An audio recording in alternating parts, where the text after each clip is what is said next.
mãos como sempre tem tido, Senhor. Abra o nosso coração, abra o nosso entendimento, Senhor, para que Teu Espírito Santo tenha liberdade em nosso meio, ó Pai amado. Receba, ó Deus, a nossa oração. Mais uma vez te pedimos pelo Teu servo, pastor Osiel. É o que pedimos e agradecemos em nome de Jesus. Amém.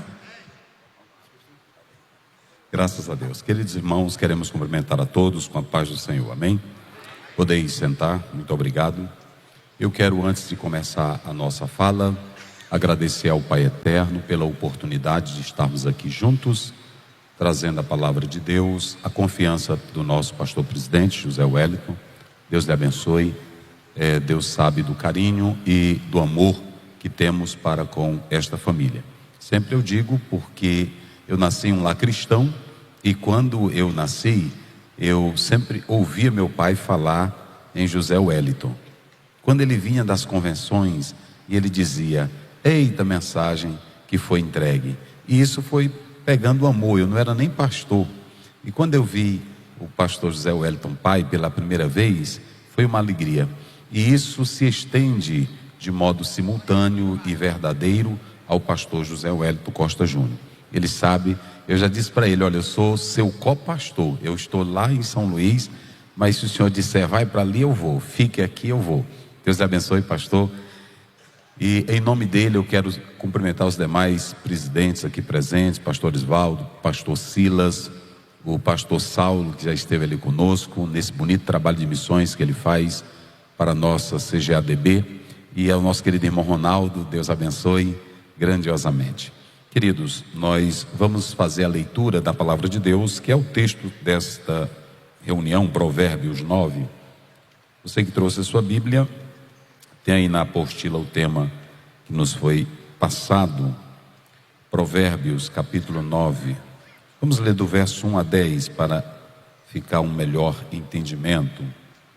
Muito bem, Provérbios. Aos demais pastores, Deus abençoe, em nome do Senhor Jesus. Sempre é um prazer. Quero também mandar aqui o nosso abraço do nosso presidente, pastor Francisco Raposo. Nós conversamos com ele, e agora há pouco eu atendi também e comuniquei da nossa vinda aqui nesse momento. Queridos irmãos, vamos ler Provérbios capítulo 9, verso 1 a 10. A sabedoria já edificou a sua casa, já lavrou as suas 7 colunas, já sacrificou as suas vítimas, misturou o seu vinho e preparou a sua mesa, já deu ordens às suas criadas, já anda convidando desde as alturas da cidade, dizendo: quem é simples, volte-se para aqui. Aos faltos de entendimento, diz: vinde, comei do meu pão e bebei do vinho que tenho misturado.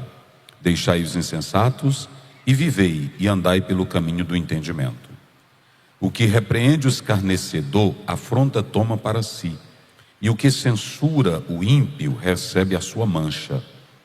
Não repreendas ao escarnecedor, para que te não aborreça. Repreenda o sábio, e amar-te-á. Dá instrução ao sábio, e ele se fará mais sábio. Ensina ao justo, e ele crescerá em entendimento ou prudência. O temor do Senhor é o princípio da sabedoria, e a ciência do santo a prudência. Glória a Deus. Queridos, baseado nesta leitura bíblica, eu estarei falando, como está aí na apostila, eu trouxe ela aqui impressa, estarei falando sobre 4 áreas que o obreiro de Deus precisa crescer. Só para despertar e memorizar, digam comigo: 4 áreas que o obreiro precisa crescer. Mais uma vez, vamos lá? 4 áreas que o obreiro precisa crescer. Esses dias eu estava assistindo um documentário e eu vi o Paulo Guedes, que era ministro da Economia.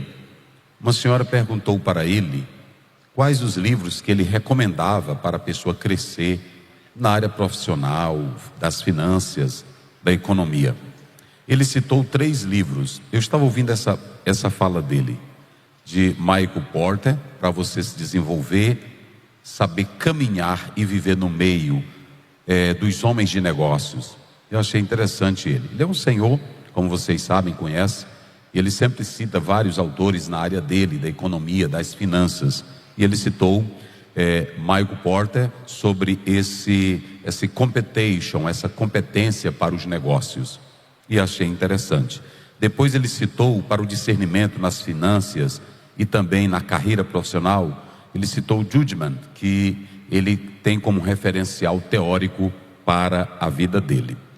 E eu estava lendo sobre a potências dos homens no mundo, e uma das primeiras coisas que um homem deve ter para desenvolver a sua grande potência, dizem que é a inteligência emocional. Daniel Goleman, ele escreve muito bem sobre isso, e ele traz que um homem sem equilíbrio emocional, mental, ele é uma destruição para qualquer empresa ou para o meio ambiente. Imagine um homem sem controle emocional. Imagine um pastor sem controle emocional. Imagine uma liderança sem controle emocional. Então, quando Daniel Goleman, ele trata sobre essa questão da inteligência emocional, ele fala desse equilíbrio que o líder precisa ter para desenvolver. Charles Duhigg, ele escreveu 7 hábitos saudáveis para um homem desenvolver a sua potencialidade. E Tony Robbins escreveu sobre desperte o gigante que há dentro de você. Deixa eu dizer uma coisa: qualquer profissional do mundo lê muito, entende muito. Há um provérbio latino que diz assim: tema o homem de um livro só. Muitos leem muitos se informam muito. Há muitos homens informados intelectualmente. Porém, deixa eu dizer uma coisa para os senhores: nós não estamos lidando com finanças apenas. É claro que o pastor lida com finanças da igreja, mas não é esse o alvo primordial de um pastor. O pastor, ele não é apenas um psicólogo para uma função das análises psicossomáticas, de maneira nenhuma. Ele pode até responder isso, mas o pastor, ele não tem que crescer apenas nestas áreas. Por exemplo, o profissional cresce na área dele, o psicólogo cresce na área dele, o estudioso, o matemático cresce na área dele, e o pastor tem que crescer na sua intimidade com Deus, no seu relacionamento com Deus. Por que isso aqui é muito importante? Porque nós vamos pontuar 4 áreas que um pastor precisa crescer, e essas 4 áreas, elas são desprezadas hoje no nosso meio.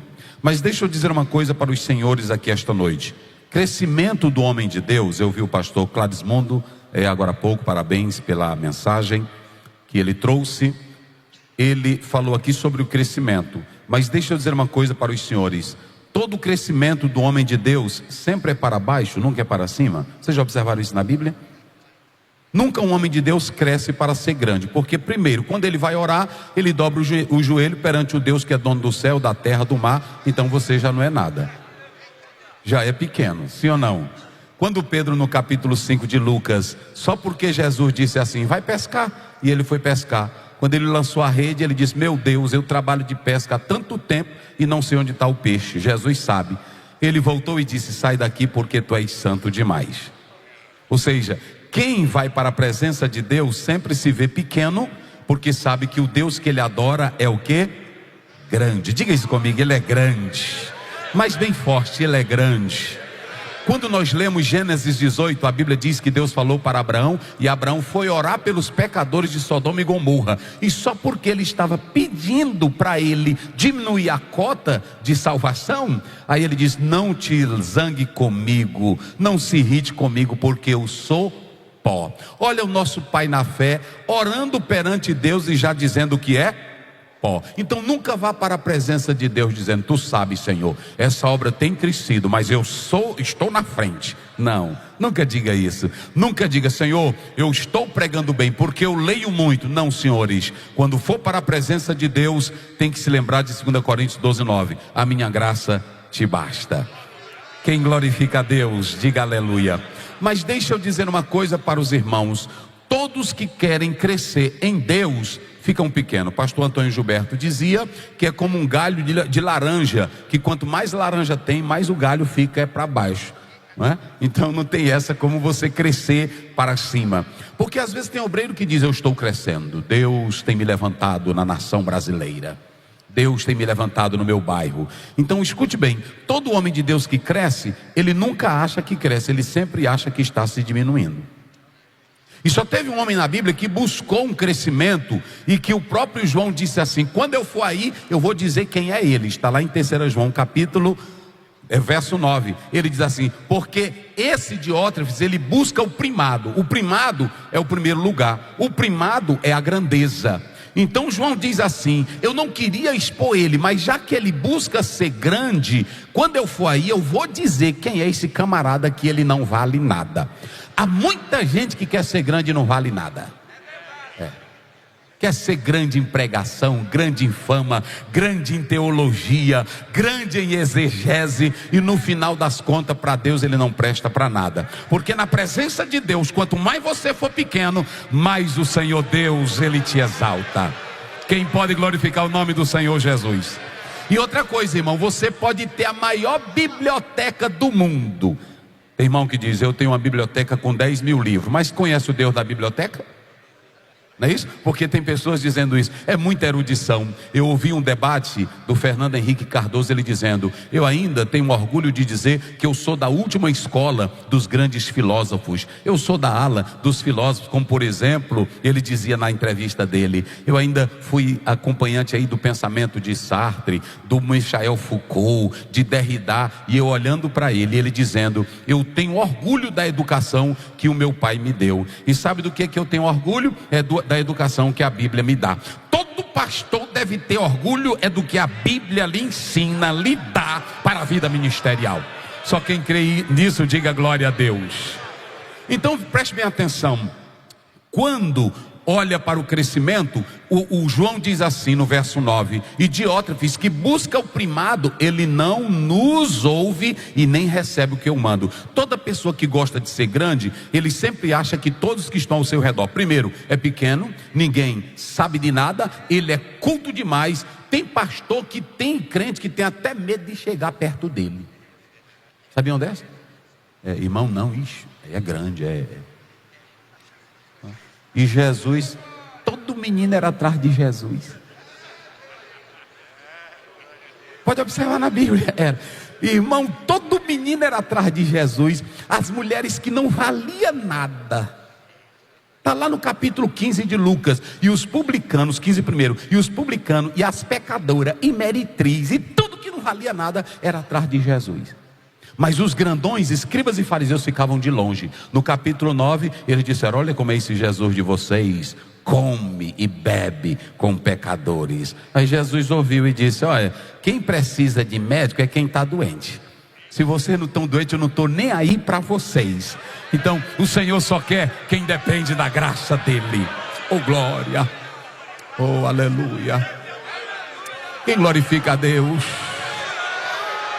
Se você acha que já sabe, se você acha que já é grande, se você acha que já cresceu muito, Deus já está fora de ti. Agora, quanto mais você acha que é pequeno, quanto mais você acha que depende dele, quanto mais você acha que precisa da palavra, ele se aproxima de você. Perto está o Senhor dos que têm corações quebrantados. Quem está quebrantado diante de Deus? Oh, aleluia. Então, só para os irmãos, os pastores observarem, tudo que é grande, homem de Deus que começa grande, acaba pequeno. Diga isso comigo para não esquecer. Homem de Deus, os que começaram grandes, terminaram pequeno. Atos 7:22, a Bíblia diz: Moisés era formado em toda a ciência do... Vamos lá, digam comigo. Moisés era formado em toda a ciência do... Aí Deus, para usar ele, deixou ele 40 anos. Você, quando termina um curso de direito, 5 anos, quando você termina, tem muita coisa que você não sabe. É assim ou não é? Pronto, tem até médico que quando ele vai dar... eu já vi, foi muito médico, eu já fui consultar com alguns médicos. Aí quando chega lá, ele diz assim: pastor, vou lhe passar um remédio, mas deixa eu ver bem aqui a composição, que eu não estou lembrado. Aí ele vai aqui, e aí fica olhando aqui, pesquisando. Ah, pastor, pode tomar. Eu disse: tá certo. Aí eu estava pensando, é ruim se eu for para a mesa de cirurgia e ele deitar, deixa eu ver onde é que está o coração, pastor. Entenderam? Aí não dá certo. Então deixa eu dizer uma coisa aqui para os senhores. Nesta oportunidade, todo homem de Deus que começou grande, que Deus chamou, Deus primeiro fez eles ficarem como? Pequeno, vamos lá. Deus fez eles ficarem como? Moisés foi formado aonde? em toda a ciência do Egito. Tem um livrozinho, pastor José Wellington, que o pastor Eliseu Queiroz escreveu pela CPAD. É uma coleção muito boa, muito importante. É essa coleção que a CPAD lançou. Eliseu Queiroz, pastor Eliseu, no livro que ele escreve, ele diz o seguinte: quando você olha para Moisés, que passou 40 anos aonde? No deserto, botando o que para a ovelha? Botando água. 40 anos. Agora imagine um homem de 40 anos, que era formado, Atos 7:22, formado em toda a ciência do Egito. A Bíblia ainda diz assim: os que procuravam tua vida lá no Egito já morreram. 40 anos Moisés perdeu a eloquência. E quando Deus chama Moisés, não é que Moisés fosse ruim de fala, não, irmão. Tem pessoas que interpretam isso errado. É porque Moisés, 40 anos no deserto, ele não pegava mais em livro, foi esquecendo, só botando água para a ovelha. Se você ficar 10 anos dentro do mato, não é isso, pastor? Próprio relacionamento. Se o pastor cuida, por exemplo, só de fazenda, ele vai esquecer de citar versículo bíblico. Se ele só cuida de soja, ele não vai lembrar da comunhão com o Espírito Santo. Ele pode até estar pregando e contando. Uma vez eu vi um pastor pregando, contando a história do Chaves. Ou seja, a pobreza de Bíblia fica tão grande, porque isso aqui é contato. Josué 1:8-9, não aparta de ti o livro desta, medita nele como? De dia e de noite, fazendo tudo conforme nele está escrito, porque assim prudentemente te conduzirás. Quem ama a Bíblia aí? Eita, glória a Deus. Levanta a tua Bíblia, levante. O Paulo Guedes indicou 3 livros para tu ser grande na finança. Eu quero te indicar um, levante ela. Para tu seres grande na vida, na paz, no amor, na sabedoria, na santidade, na verdade, no temor, na pureza, na comunhão, no amor. Aí está a Bíblia, a palavra de Deus. Então escute, Moisés passou 40 anos. Aí quando Deus chamou ele, aí Deus disse assim: Moisés, é você. Ele disse: eu não sei falar. Ele: mas quem foi que fez a boca? Olha Deus dizendo: quem foi que fez a boca? Aí, mas Deus é Deus de relacionamento. Ele nos entende. Porque na primeira vez eu já tinha dito: cala tua boca, quem está falando sou eu. Eu sou teu Deus, quem está te escolhendo sou eu. Mas Moisés ficou: não, Senhor, eu já estou com 40 anos, eu já perdi a técnica, eu não tenho mais tanta intimidade. Chama Arão. Só que Arão, se vocês observarem, eu li um livro de um autor no início do ano. Eu li um livro desse autor que ele diz o seguinte: Arão não tinha ninguém melhor de oratória do que de Arão. Cuidado com quem tem boa oratória. Porque às vezes o pastor pode ter Deus e comunhão com Deus, e sinceridade, e santidade, e sacralidade, mas não tem oratória. Mas tu bota um que tem oratória, e ele pode fazer como Arão, criar um bezerro.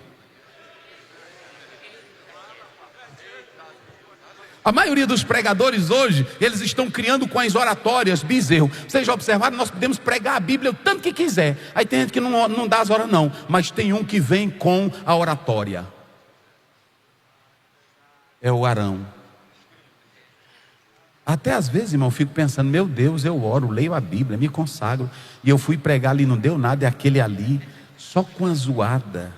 Olha dentro de você. Não é assim? Eu sei como você chegou aqui hoje. Você está quebrado. Aí a pessoa se derrete em lágrima. E eu terminei de pregar a Bíblia, mas ninguém ligou.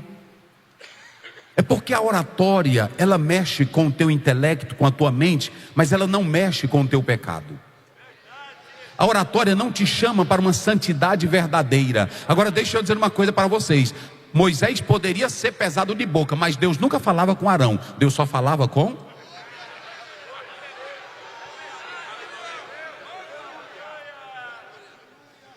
Eu trabalhei com meu pai 16 anos auxiliando ele. Ser filho de pastor, o pastor Zé Wellington sabe, ser filho de pastor já é pesado. E auxiliar o pai pastor é mais pesado. E auxiliar meu pai era pesado. Era, porque às vezes eu trabalhava numa área, aí quando ele chamava a área no dia do culto de doutrina, aí ele dizia: área 2, pastor Oziel. Aí a área levantava. Bem pouquinha gente estava naquele dia. Tinha dia que é pouca gente, que tem dia que a gente chama o povo e o povo não vai. Aí o pai disse: olha aí, é pastor. Olha o tantinho de gente, quer ser pregador, quer andar, mas olha, o povo não obedece. E eu baixava a cabeça aqui, e eu ficava na minha. Aí quando era no outro culto de doutrina, eu ia na casa dos irmãos, fretava ônibus. Meus irmãos não deixam eu passar vergonha. E aí pronto, enchia o ônibus, 2 ônibus e levava. Aí quando era naquele culto, nem apresentar, ele apresentava. Pronto. E aí pronto, eu segui, 16 anos mais ele, trabalhando dessa forma. Mas deixa eu te dizer uma coisa, às vezes pode ter um senhor sentado no púlpito, dirigindo a igreja, ele não seja mais bom de oratória, ele não seja bom de eloquência em palavras, mas tem uma coisa que o Arão não tem. A Bíblia diz, se tem alguém, Arão e Miriam, está lá em Números 12, se tem alguém, eu me falo e me revelo em sonhos, em visões, mas com Moisés é cara a cara, ele é fiel. Levante a sua mão e glorifique a Deus. Eu tenho um recado de Deus nesta manhã aos obreiros que estão aqui. Deus não conta com a tua eloquência oratória, Ele conta com a tua fidelidade. E se tem o Arão que é melhor do que da tua boca, Deus não fala com Arão, Ele fala com quem é fiel. Mas preste bem atenção, Moisés era grande ou não era? Era. Aí Deus, para chamar Moisés, primeiro ele diz, tu vai esquecer tudo isso para tu não estar na frente. Vocês já observaram que hoje, na hora que tem um problema na igreja, aí a gente diz assim, cadê os juristas? Já observaram? Um dia desse eu estava numa convenção, citaram tudo, menos um versículo da Bíblia. Nós estamos tentando resolver as coisas da igreja como se fosse coisa do governo. Estamos tentando resolver as coisas da igreja como se fosse coisa do conselho de psicologia. Hoje o homem não está prestando, aí a gente olha e diz para ele, transtorno, problema emocional, burnout. Eu não sei mais. Quando o pastor não presta, essa é vergonha. Aí a gente diz assim, cuidado, a gente é fraco. E aí quando você é 1 Timóteo 3, Paulo diz, convém que o bispo seja o quê? Aí pronto, marido de uma só, não dado ao vinho, não espancador. Aí eu não sei mais.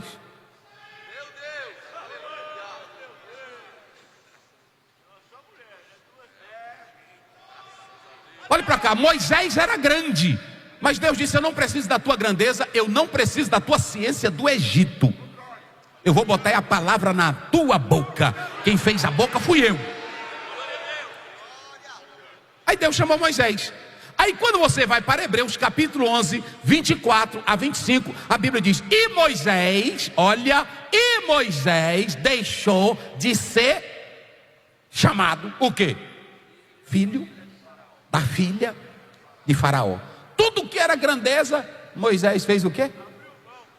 Deixou. Se você pegar o livro de Flávio José, História dos Hebreus, ele diz naquele livro que um dia Faraó botou Moisés no colo e aí foi brincar, nenenzinho do papai. Aí é segundo Flávio José, não está na Bíblia isso. Logo eu sei, né? Pronto, segundo Flávio José. Aí ele diz que Moisés pegou a coroa que estava na cabeça de Faraó e jogou no chão. E aí ficou jogando no chão e olhava com a cara ruim para Faraó. Como não está na Bíblia, eu vou dizer uma coisa. Quem foi o terror de Faraó? Vamos lá, pastores. Quem foi o terror de Faraó?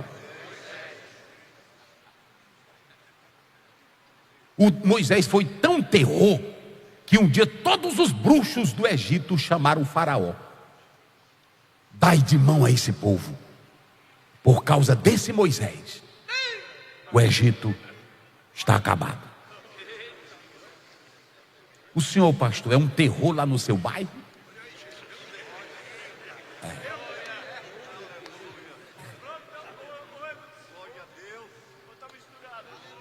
É um terror? Pronto, tem um bandido, tem um macumbeiro, tem um feiticeiro, tem um ladrão, mas tem um pastor no bairro. Quem glorifica a Deus? Um dia desse o irmão me ligou, pastor Zé, que a área que eu trabalho lá em São Luís é uma área perigosa. E aí tem bandido. Tem bandido. E mata a gente direto. Aí o irmão me ligou, pastor Zé, 7 horas, a bala está comendo. Eu estou me arrumando aqui, mas eu tenho que ligar para o senhor. Eu vou para o culto ou não? Eu disse, quem é o terror daí?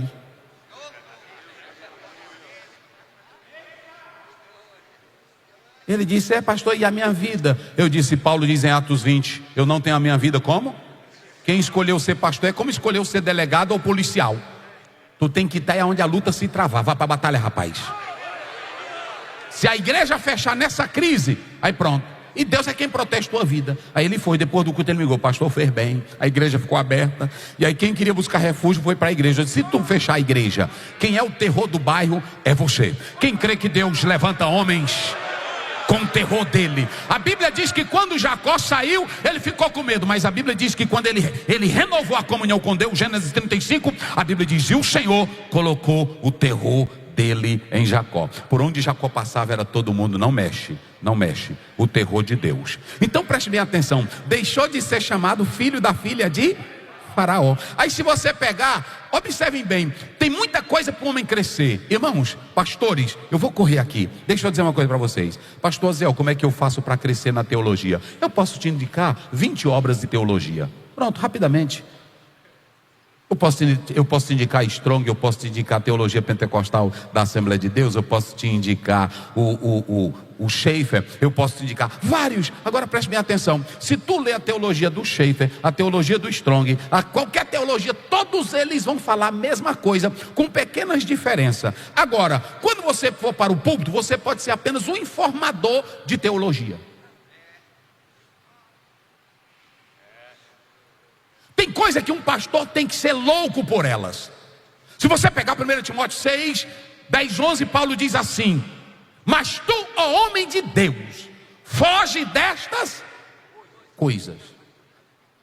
Eu comecei citando aqui Paulo Guedes, porque ele corre atrás da economia. Ele tem que ter livro é de economia. Quem é da psicologia, lê livro da psicologia. Quem é do direito, lê Tortão Negrão, lê Miguel Reale, lê outro. Agora quem é pastor, sabe qual é a fonte que busca o segredo para o seu ministério? A palavra de Deus. A palavra de Deus. A palavra de Deus. A palavra de Deus. Antes o seu prazer, Salmo 1:2. Antes o seu prazer está onde? Na lei. Vamos citar isso. Na lei e nela faz o quê? Medita de dia e de noite.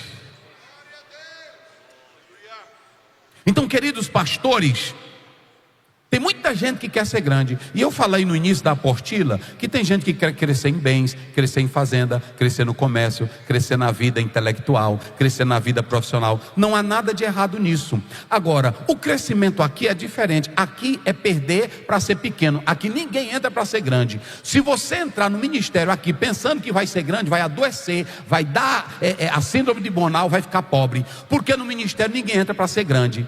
Eu não sou grande coisa nenhuma. Eu trabalho com quase 300 igrejas. Mas quando eu chego na igreja, quem manda em mim é o menino. Quem manda em mim é a irmã. Tem irmã que liga para mim: meu pai está doente, se o senhor não visitar agora, aí você tem que ir. Eu tenho grandeza onde? O senhor tem grandeza onde? E se os crentes todinhos deixarem de dar o dízimo, o que eu vou fazer?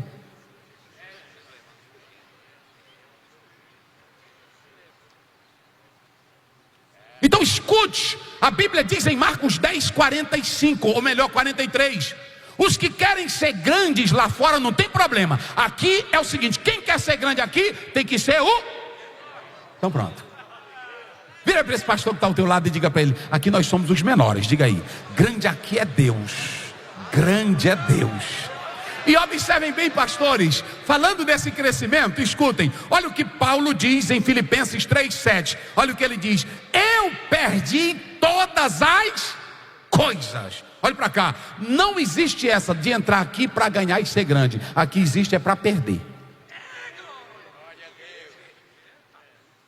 Pastor, e como crescer? Crescer em 4 áreas. E eu vou ser rápido agora. Digam comigo: crescer em 4 áreas. O primeiro crescimento que eu quero falar é o crescimento da sabedoria. Digam comigo bem forte: sabedoria. Essa palavra, vocês sabem, eu não vou usar isso, mas esse substantivo, Rockman é a palavra sabedoria. Só que todas as vezes que os senhores leem esta palavra, ou quando o senhor for ler esta palavra, tire da sua mente sabedoria humana. Aqui é a sabedoria divina na prática. Essa sabedoria que aqui é esse Rockman, é a capacidade de perceber, diga comigo, o que é bom, o que é justo, o que é reto, o que é correto. Então esse Rockman é a sabedoria divina. Escutem, o Rockman não é antropocêntrico, o Rockman não é acadêmico, Essa sabedoria não tem nada a ver com academicismo, nada, nada, nada, nada, nada. E quando você pega ela, essa sabedoria é a sabedoria que tem autoridade, ela vem de Deus e ela vem para nós. Eu vou dar um exemplo. Tem pastor aqui que nunca fez faculdade de teologia, nem curso superior, mas ele conhece tão bem a Bíblia, que quando ele dá um conselho, até um juiz obedece. É assim ou não é? Nós estávamos na nossa convenção e um juiz foi ser apresentado a pastor. E o nosso presidente fez a pergunta: doutor, o pastor que o senhor vai pastorear, ele não é formado, ele não tem curso superior. Como é que o senhor vai se portar diante dele? Ele disse: pastor, ele tem um curso maior do que o meu. Ele disse: qual? A Bíblia Sagrada.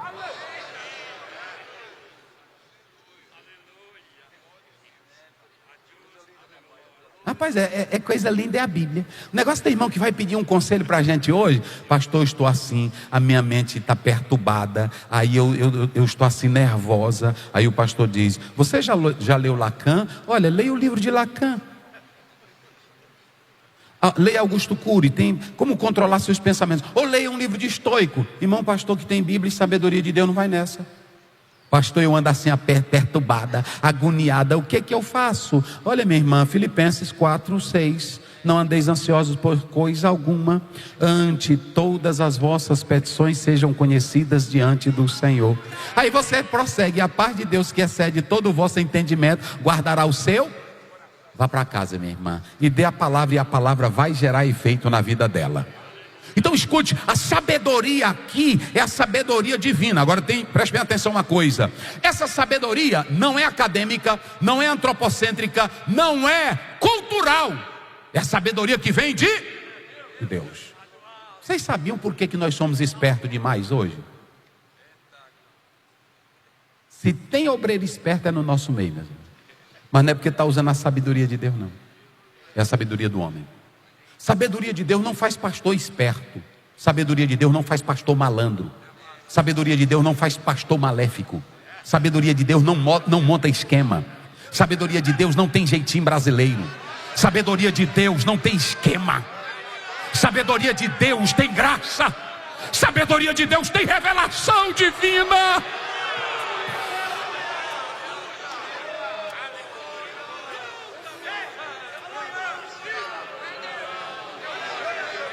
E clamarás a sabedoria de Deus.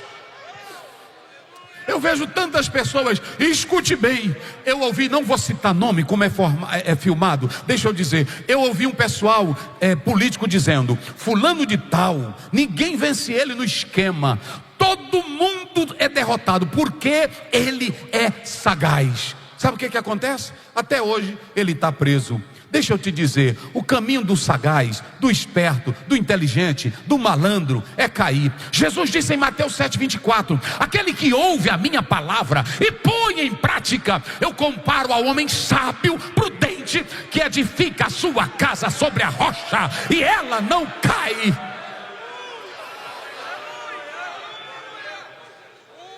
Olhe para cá, Tiago diz assim: a sabedoria terrena, quando você lê do 3:14-16, é animal, é diabólica.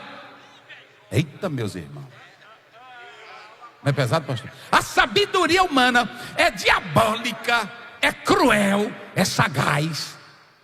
Agora a sabedoria 3:17, a sabedoria que vem do alto,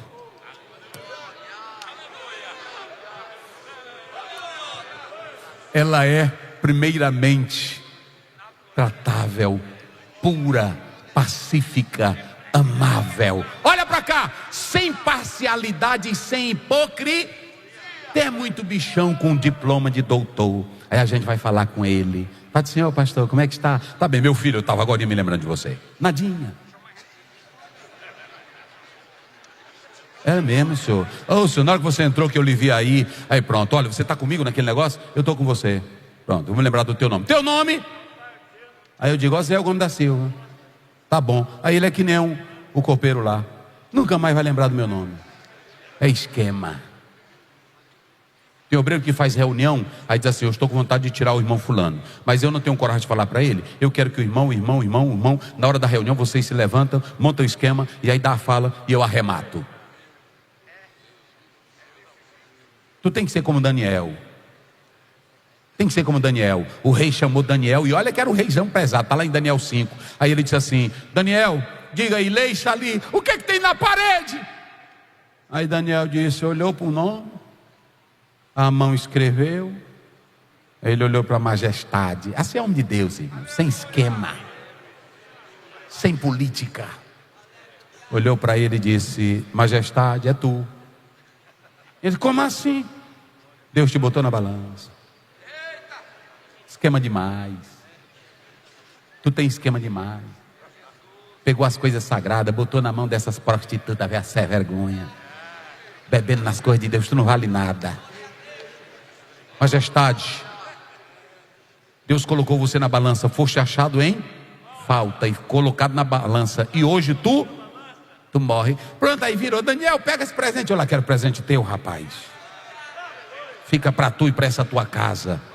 Quase 90 anos de idade, e o rei saiu. Irmão, nós estamos tão doidos por título. Eu não sou contra título, já busquei muito título. Hoje não tem mais nisso não. A gente vai ficando de idade, já vai largando essas besteiras, não é assim? Mas aí pronto. Título é bom, é importante. Agora, na obra de Deus, o mais importante é a sabedoria divina. É a sabedoria do céu. Só para os irmãos terem uma ideia, tem muita gente que tem título, tem tanto título bom, mas a sabedoria não entra nele. Vocês se lembram de 1 João 3,12? A Bíblia diz: não como Caim, que era do maligno. Vamos lá, era do... Eu pergunto aqui aos senhores com todo respeito: um homem de Deus, que tem sabedoria de Deus, ele tem malignidade no coração dele? Não. Como é que você olha capítulo 11 de Atos? Me parece que é o verso 24, se não me foge a memória. Aí a Bíblia diz que Barnabé era um homem de bem. Salmo 37, 23. Os passos de um homem bom são confirmados por quem? Então Deus olha, não é para o título ou o diploma ou os conhecimentos que os senhores possuem. Ele olha para a essência do seu coração. E os que têm sabedoria de Deus... Eita glória, pega na mão desse irmão que está ao lado do seu. Isso é convenção, é palestra de homem de Deus. Diga para ele: meu filho, eu te amo. E aqui dentro não tem maldade não, viu? Aqui não tem esquema. Aqui eu não vou puxar teu tapete não, rapaz. Eita glória.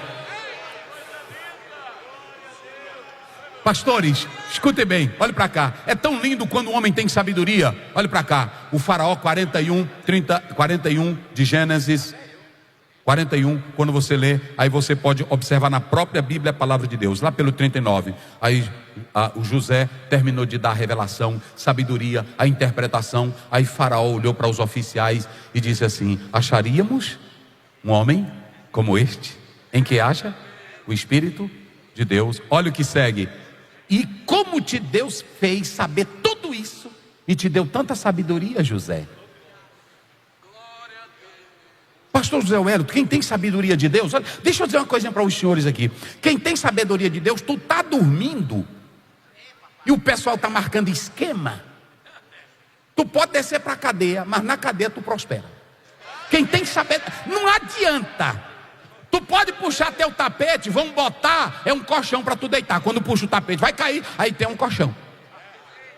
A Bíblia diz no Salmo 41, até na doença o Senhor afofa a cama. Até quando tu está doente, se é fiel, Deus bota um travesseiro na tua cabeça.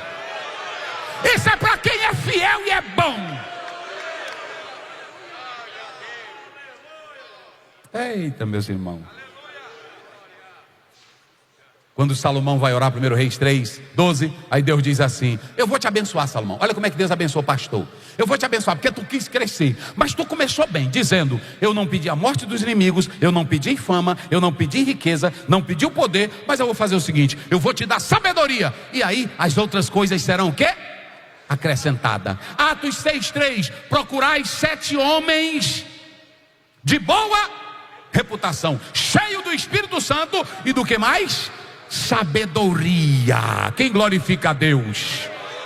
Aí outra coisa, irmão, até tem pessoas que sabem trabalhar com tudo na igreja. Tem irmã que sabe trabalhar com jarro, tem irmã que sabe trabalhar com tudo. Mas aí o pastor, Deus dá uma sabedoria. Está lá no capítulo 31, verso 1 e 2. E Deus chamou a Bezaleel e encheu ele do espírito de sabedoria. Aí pronto, às vezes tu não é nem formado. Tem irmão que chega e diz assim: e pastor, e como foi que o senhor aprendeu isso? Lá, irmão. Toda boa dádiva, todo dom perfeito. Tiago 1,17, vem do Pai e dás. Aí pronto, é assim, é muita coisa. Aí pronto, tem irmã que diz: ei pastor Zé, mas seu pai é tão sábio. Você é estudado, mas teu pai é sábio. Eu dizia: meu Deus, eu quero ser sábio também. Mas a sabedoria só quem dá é o Deus Todo-Poderoso. Qual é a primeira sabedoria que nós temos que crescer, pastores? Qual é o primeiro segredo para nós crescermos? É na sabedoria. Deixa eu sintetizar o texto. O texto fala de 7 colunas. Digam comigo, 7 colunas. Essas 7 colunas, elas expressam a perfeição. Mas essas 7 colunas, há uma briga teológica. Albert escreveu sobre isso, Elton escreveu sobre isso, Toy escreveu sobre isso. Os 7 sacramentos, as 7 artes liberais, os 7 princípios, os 7 dias da criação, envolvendo o descanso de Deus. Não, aqui é a sabedoria que é firme. A sabedoria é Deus. E Deus está construindo a tua casa. Mas quando Ele constrói a casa, Ele te chama para te dar a sabedoria.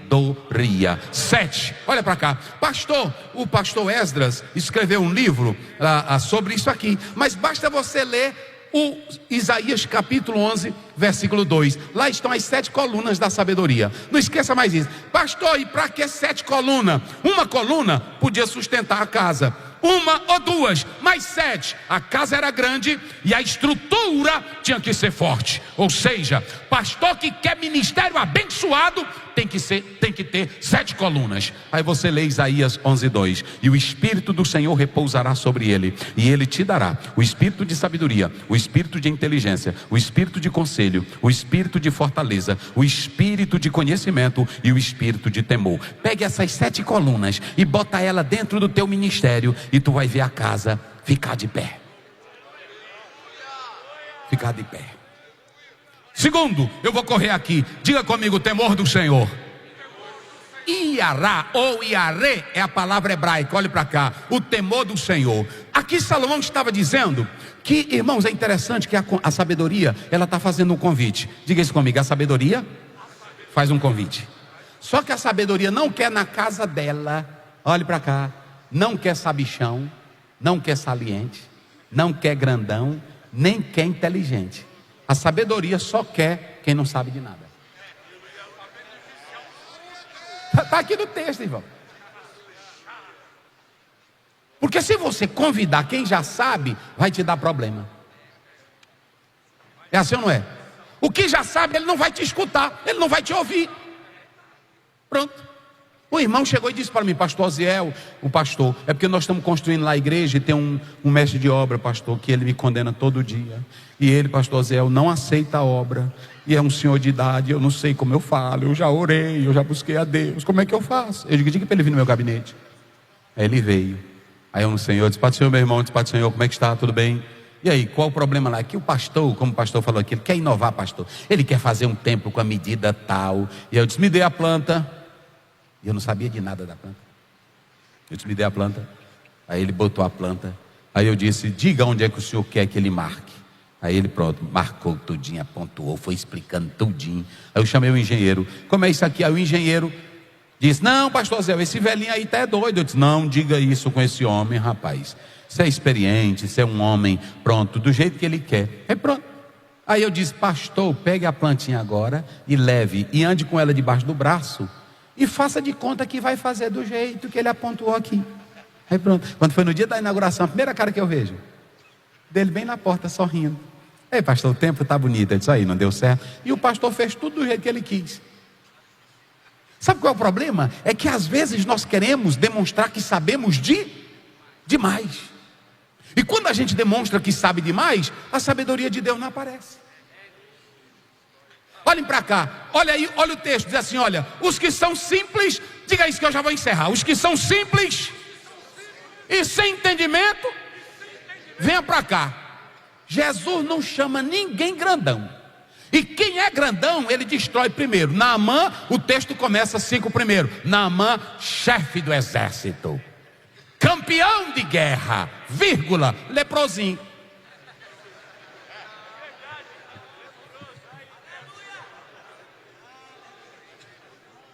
Tem um irmão que bota banca na igreja, mas no dia que a filha dele fica possessa, ele chama o pastor para expulsar.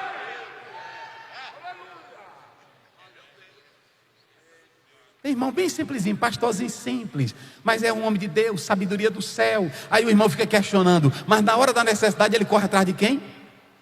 Do seu pastor.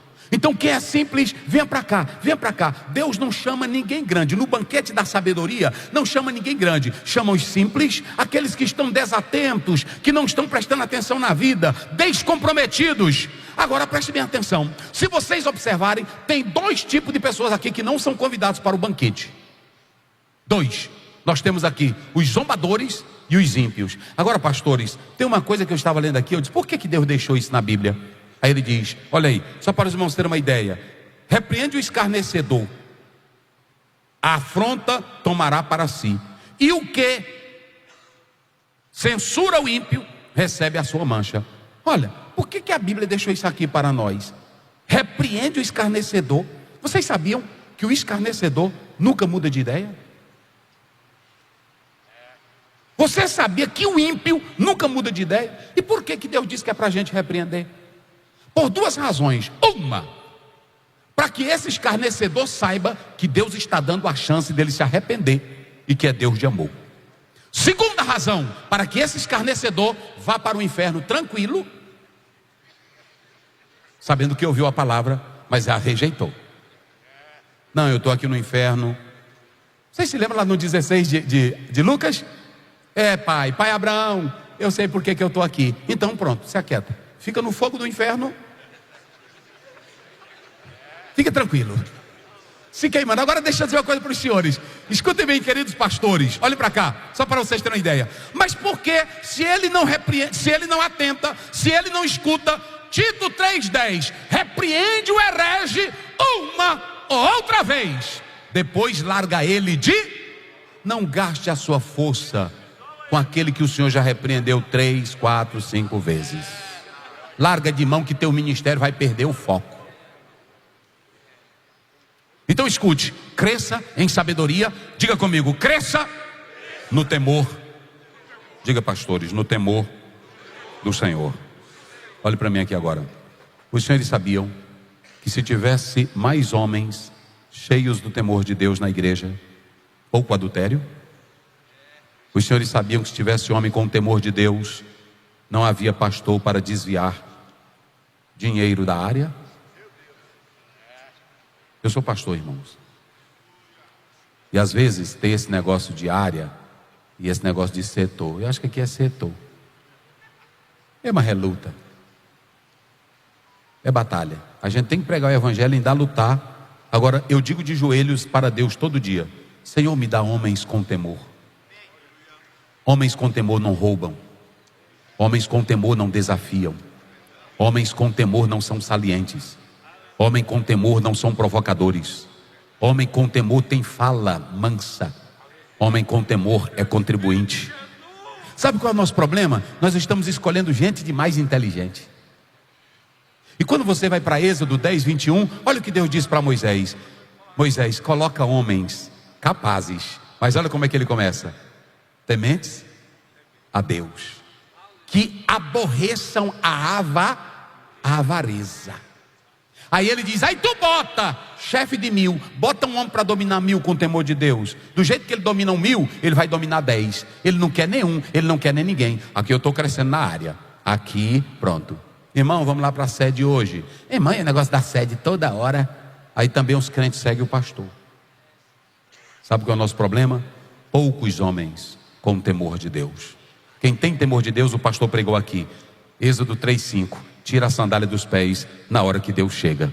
Quem tem temor de Deus não toca no que é do outro, porque sabe de uma coisa? Ele tem sinceridade de Deus. Vocês se lembram que quando Joabe disse, o rapaz chegou e disse, olha, eu vi agora um Absalão pendurado lá na árvore. Aí ele disse, por que tu não matou? Ele disse, eu não, eu ouvi o rei te pedir, não mate meu filho.